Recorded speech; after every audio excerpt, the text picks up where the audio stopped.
जरा इनकी लाइफस्टाइल देखिए। कोई रोल्स रॉयस में शाही एंट्री मारता है, कोई करीब 3 लाख के जूते पहनता है, कोई लगभग 10 लाख से ज्यादा का बर्थडे सेलिब्रेशन करवाता है। सच में आज हमारे देश में पिछड़ों का इस्तेमाल करके उनके जज्बात से खेलकर अरबपति बनना उतना ही आसान है जितना बिजनेस करके अरबपति बनना मुश्किल। अब देखिए चंद्रशेखर आजाद रावण को, जिन्हें सांसद बने अभी 1 साल भी नहीं हुआ, और जनाब अमेरिका में लगभग नीता अंबानी के गाड़ी जितनी महंगी करीब 6 से 7 करोड़ रुपए की रोल्स रॉयस में सैर कर रहे हैं। भारत में दलितों की हालत पर आंसू बहाकर वोट मांगते हैं और फिर उन्हीं वोटों की वैल्यू को डॉलर में बदलकर अमेरिका की सड़कों पर रईसी का जुलूस निकालते हैं। ये वही नेता जिन्होंने आर्थिक रूप से कमजोर लोगों को 10% कोटा देने के मोदी सरकार के फैसले का विरोध किया था।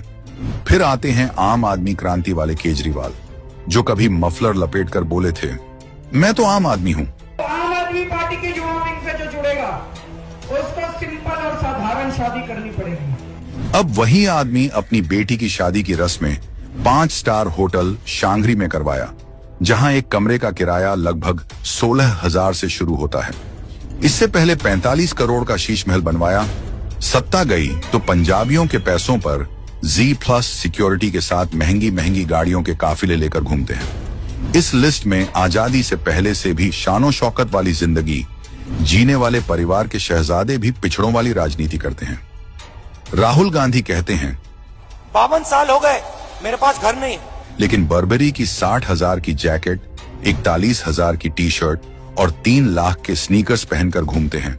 हर महीने विदेशी ट्रिप और महंगाई की पदयात्रा भी 41,000 की टी शर्ट पहनकर निकालते हैं।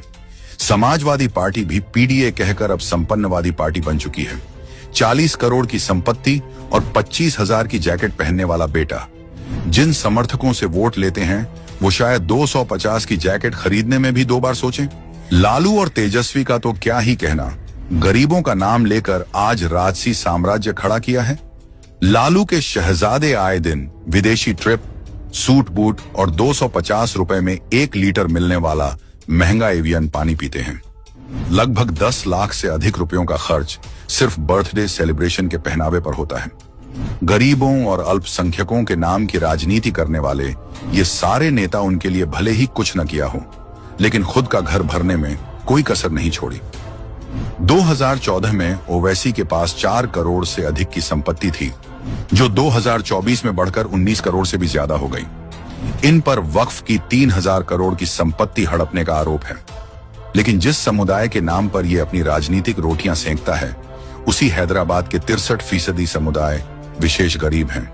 असलियत यह है कि इन नेताओं ने पिछड़ा सिर्फ एक शब्द नहीं, एक सीढ़ी बना ली है जिससे वो सत्ता की ऊंचाई पर चढ़ते हैं।